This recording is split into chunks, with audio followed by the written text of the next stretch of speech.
When the bell finally rang, Rick Pirelli almost burst with excitement. Now there was nothing standing between him and the monsters.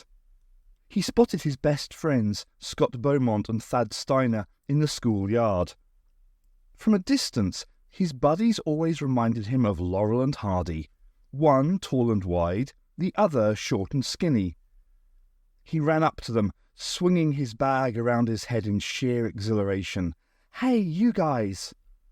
They turned to him. Scott, who played quarterback in the school under-13s football team, had a wide grin on his chubby red face. "Ricky, baby!" he boomed. "How's it going?" Rick thumped to a stop. Cool air felt great on his hot skin. "Man, I thought today was going to go on forever," he said. "Yeah, me too," said Scott. "It was like we were stuck in a time zone or something." "Warp," said Thad quietly. "Huh?" "It's time warp, not time zone. A time zone is just like whatever time it is in whichever part of the world you're in. There are 24 time zones on the planet. But a time warp is like a time distortion, so it seems as if..." Scott rolled his eyes at Rick, who grinned back at him. "Yeah, Thad, whatever," he said. They set off home. Rick, medium build, tousled chestnut hair, a cute nose, according to Beverly Masterson, who sat behind him in math, strolling between his two friends. Scott, on his right, seemed almost to bounce as he walked. For a big guy, he was full of energy and deceptively athletic. Thad, by contrast, was like a mouse, a little blonde mouse with specs, which were constantly slipping down his nose. He was studious and precise, and he read truckloads of books, mainly science fiction, but all kinds of other stuff too. Maybe for that reason he told the best stories. At camp, it was always Thad's ghost stories the other guys wanted to hear. He could also be side-splittingly funny, though half the time he didn't even seem to realise he was being funny, and in a way, that made him funnier still. Rick was feeling good. Great, in fact. It was Friday afternoon, school was out, and tomorrow was Halloween, which meant all the usual fun stuff: dressing up, trick-or-treating, bobbing for apples, eating candy. Then later, when it was dark, he and his friends would head down to the Halloween carnival, which was always a big deal in Blackwood Falls, where they would eat as many hot dogs and go on as many rides as possible, and watch the ceremonial burning of the Pumpkin Man. And then, later still, if Scott hadn't thrown up and gone home like he did last year, they would head back to Rick's and spend what was left of the night watching scary movies in their sleeping bags until they fell asleep. Could life get any better, he thought. As the three of them tromped through the quiet, tree-lined streets, Scott yakking about some old movie he'd seen on cable the night before, something about a guy who shrank to the size of an ant and had to fight with a giant spider, Rick looked around, taking in the sights, drinking it all in. It seemed to him that everyone in Blackwood Falls loved Halloween. Maybe, he thought, the mayor or the town committee or whatever wouldn't let you live here if you didn't. Wherever he looked, front porches were bedecked with Halloween pumpkins, trees were hung with rubber spiders and bats, and windows were festooned with spray-on cobwebs, paper skeletons, cardboard witches, and leering rubber masks. The air even smelled right, of dry leaves and wood smoke and damp, mulchy earth. This was going to be the best Halloween ever, he thought. Rick's house was one of the biggest and oldest in Blackwood Falls, a sprawling colonial residence surrounded by a picket fence, flanked by well-established trees and fronted by a long porch. When the boys were hanging out, it was where they usually ended up, mainly because it was the closest of all their houses to the school, and also to the town's main square, which, once they'd dumped their stuff and grabbed a snack, was where they were imminently headed. They clattered through the front door, dropping bags as they went, and into the kitchen. "Hi, Mum!" Rick shouted. "Hi, honey!" came a voice from upstairs. Half a minute later, Mrs. Pirelli appeared. She was a willowy, dark-haired woman, with a nose even cuter than Rick's. "You boys doing okay?" she asked. "Sure," replied Scott, his mouth stuffed with an almost entire Hershey bar. "Yes, thank you, Mrs. Pirelli," said Thad. She smiled at them. "Bet you can't wait till tomorrow. You picking up your costumes today?" "Yep, Mum, right after this," said Rick.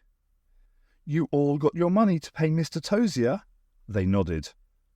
"Okay, well here's an extra $10 to buy yourselves some ice cream afterward. If you like, I'll run you guys home later." "Wow, thanks, Mrs. Pirelli," said Scott, his enthusiasm drowning out Thad's grateful murmuring. "Yeah, thanks, Mom," said Rick. Her smile widened. "My pleasure. Have fun, guys. I'll leave you to it." She exited the room with a little wave.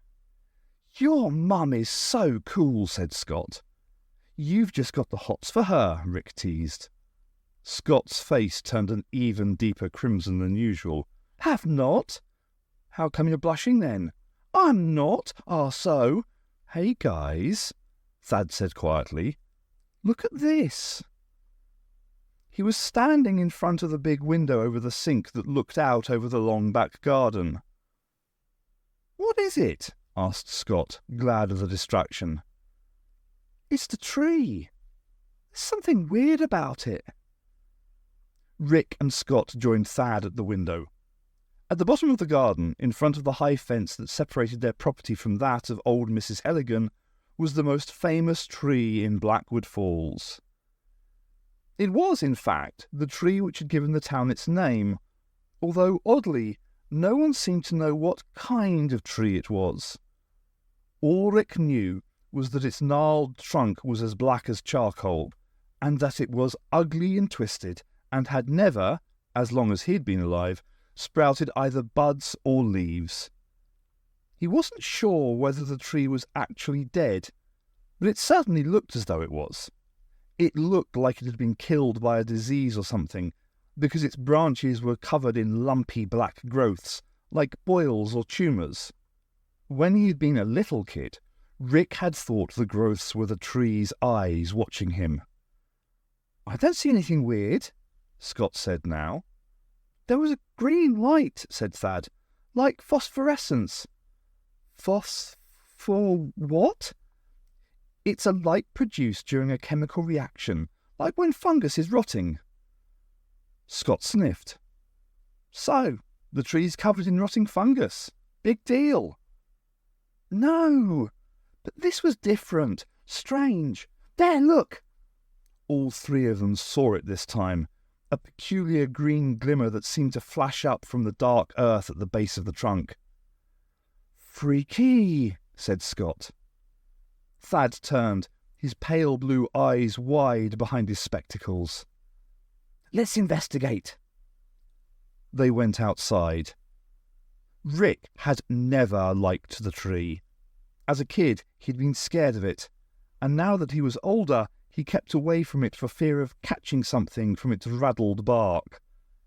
Even his parents gave the thing a wide berth. The soil down that end of the garden had always been crummy anyway, so they had no reason to go near it.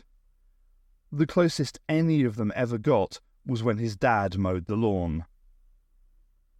Standing at the base of the tree now, Rick realized it was the nearest he'd come to it in years, maybe ever. "There's nothing here now," he said. "Not even any fungus," said Scott gloomily. "Maybe whatever made the light is underground," suggested Thad. Rick pulled a face. "How can it be?" "I don't know, but maybe it is." "Hey, maybe it's buried treasure," said Scott. "Emeralds or something. Maybe we should dig down, see if we can find anything." "Oh, come on, guys," said Rick. This was a waste of time. Let's go pick up our costumes. Don't be a weenie, said Scott. Couldn't we just dig down a little way? Said Thad. Rick sighed. Okay, if it'll make you lame brains happy, but I'm telling you it's pointless. He trudged back to the house. It had been raining on and off for the past week, and the ground was a little squelchy underfoot. He reappeared a minute later with his dad's spade from the garage, which he handed to Thad. You want to dig? You dig, he said. Thad took the spade and used it to prod at the ground. Scott rolled his eyes. What are you doing? Tickling the worms? Give it to me. Thad handed the spade over without protest, and Scott began to hack at the clay-like earth. Within a couple of minutes, sweat was rolling down his face, but he had managed to create a sizable hole. Suddenly, Thad shouted, Hey, stop! I see something! What? Said Rick. I don't know. Look there!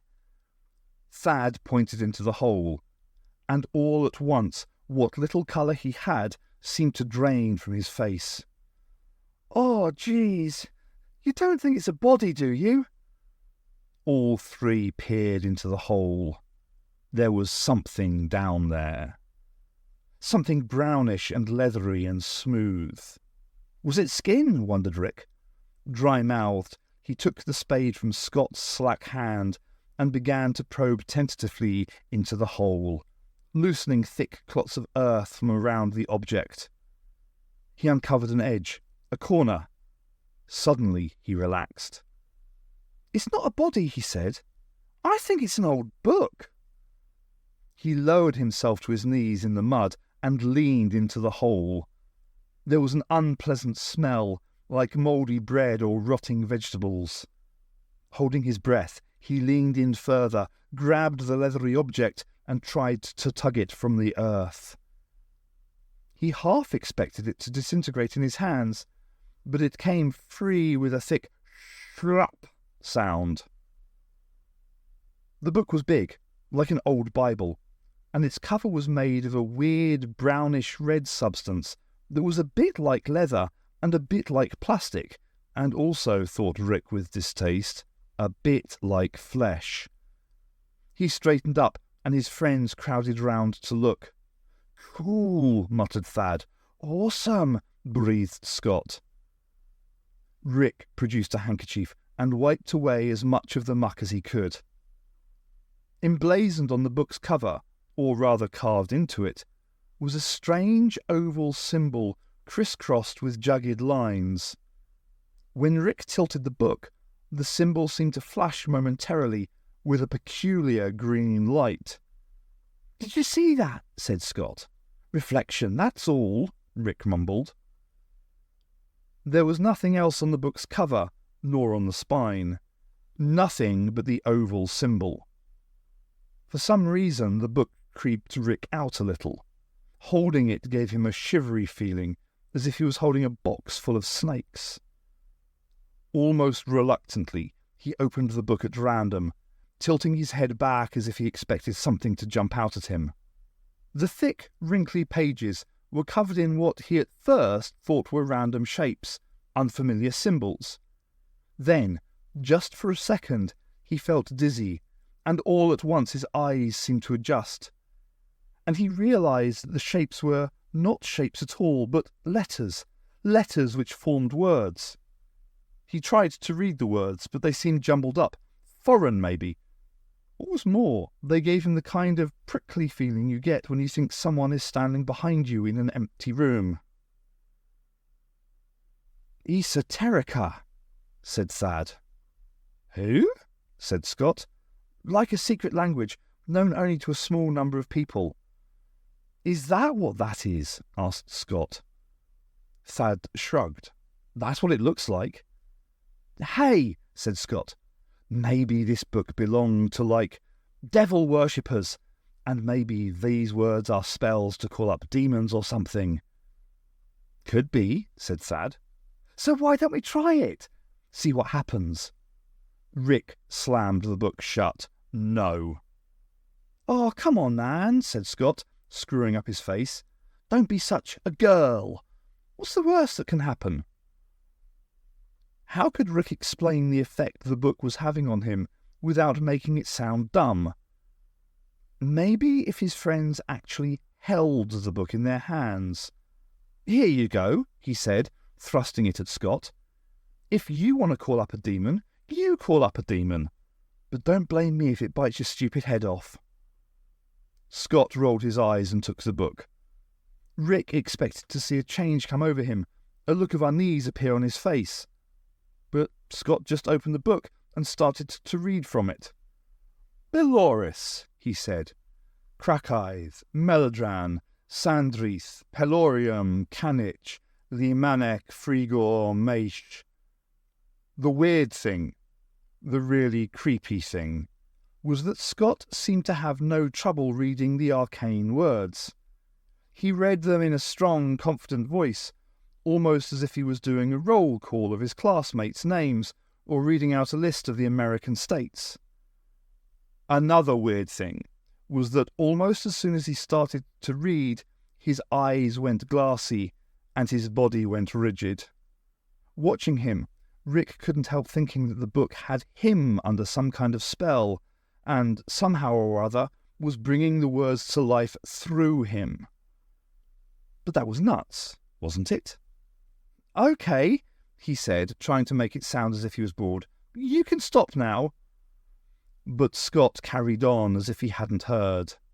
"Mularkis, Sothor, Lantrak, Aithi." "I said stop," yelled Rick, and snatched the book from his hands. This time, when he slammed it shut, sparkles of green light seemed to puff up from the pages like dust. Rick blinked to clear his vision. Man, why was he getting so worked up?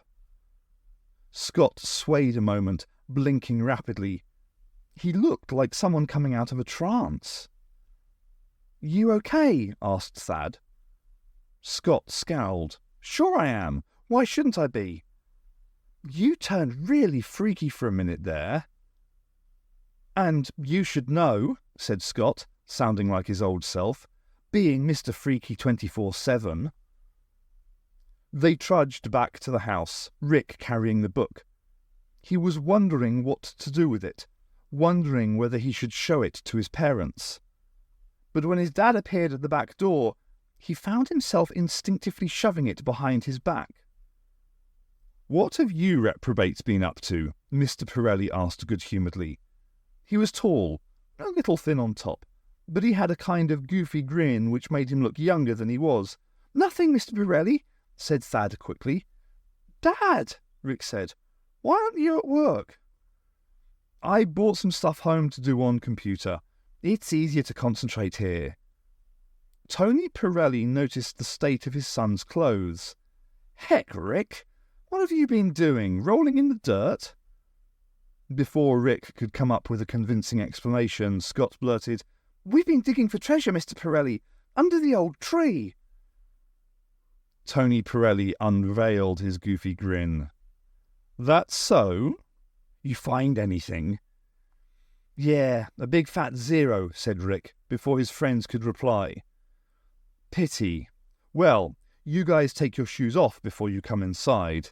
And Rick, get yourself cleaned up. Your mum would have kittens if she found out you'd gone to town looking like a vagrant."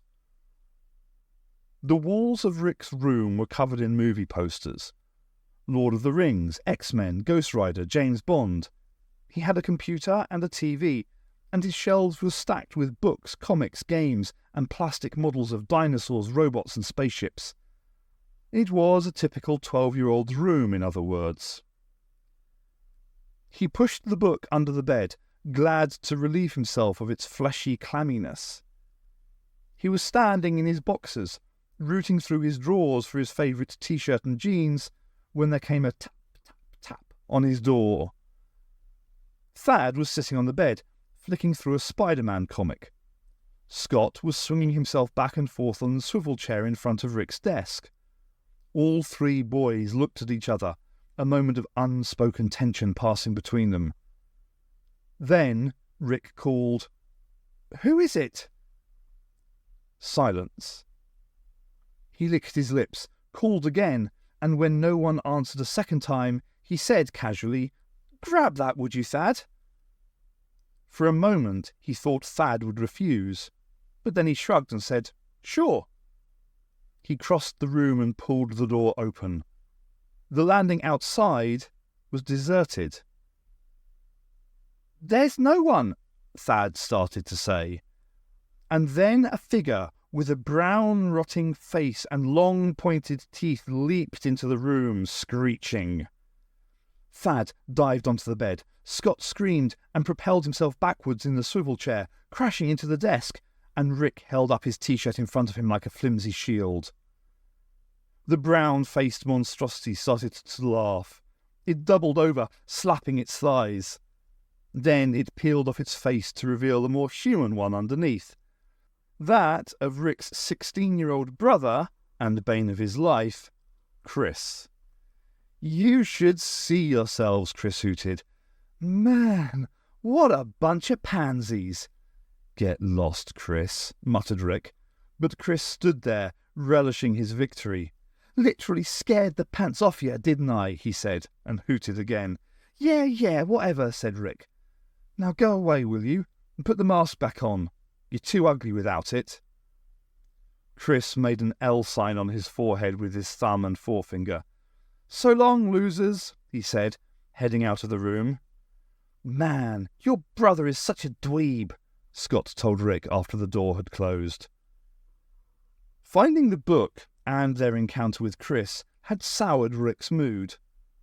For a moment, he felt like snapping that he'd call Chris back so Scott could tell him that to his face, but he forced himself to swallow the words.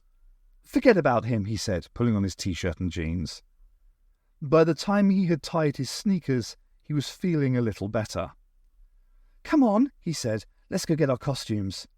"And our ice creams," Scott reminded him, licking his lips.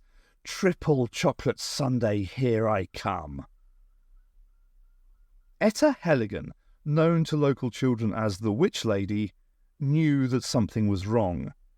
She knew it as surely as day followed night and night followed day. She knew it because she could feel it in her bones and her guts. An ache, a tingle, a sense of dread. A key had been turned, a door had been opened, and something bad, something terrible had stepped out of the darkness and into the world. "What is it, Romeo?" she murmured to the black cat crouched on the topmost stair, staring at her with yellow eyes. "What do you see?" The cat meowed and coiled itself around her ankles as Etta reached the upper landing. She bent to scratch its head absently, then plodded on through to her room. There were more cats in here. Orlando sprawled on the bed, Marmalade prowling along the top of the wardrobe. Etta crossed to the window, noting how the clouds were bunching in the sky like grey fists, blotting the light from the land. She peered out, not knowing what she was looking for, and that was when she saw it. Of course. How foolish of her not to have realised. Now that she could see the tree, black and twisted, clawing at the sky, it seemed obvious that it was the focus of her disquiet. She didn't know how she knew. She just did. She had spent a lifetime just knowing things, and she had become used to it. Her mother had been the same, and her mother before her. When she'd been younger, Etta had tried to help people by warning them about things, usually bad things, that she just knew were going to happen. But nobody ever thanked her for her advice. On the contrary, more often than not, they reacted angrily, thinking she was somehow responsible for the terrible events she foresaw. And as the years passed and word got around, people started to shun her, believing she was a bad omen, a Jonah, believing that disaster clung to her like a contagion waiting to be passed on. Well then, she had thought finally, if they didn't want her help, so be it. And so for the past 40 years or more, She had all but withdrawn from the life of the town. For Etta, it was too painful to see someone walking on the sidewalk or out buying groceries, and to know that they were in for a fall, yet not be able to do a thing about it. But this was different. This, she felt sure, was something that would affect not just one person or one family, but the whole population of the Falls. She didn't know what the something was yet, but she knew it meant them harm. But how to proceed? How to warn her fellow townsfolk? She didn't know that, but she did know that she had to do something. This time, she couldn't simply bury her head in the sand. She stared at the black tree, willing it to give up its secrets. And suddenly, as though complying with her request, she saw something drift from the tree's base and curl around its trunk. Was it smoke? No, it was more like mist, a greenish mist rising out of the ground. As Etta watched, the mist thickened and began to spread, extending wispy tendrils which crept outwards in all directions. Soon the tree was little more than a black haze in the greenish gloom.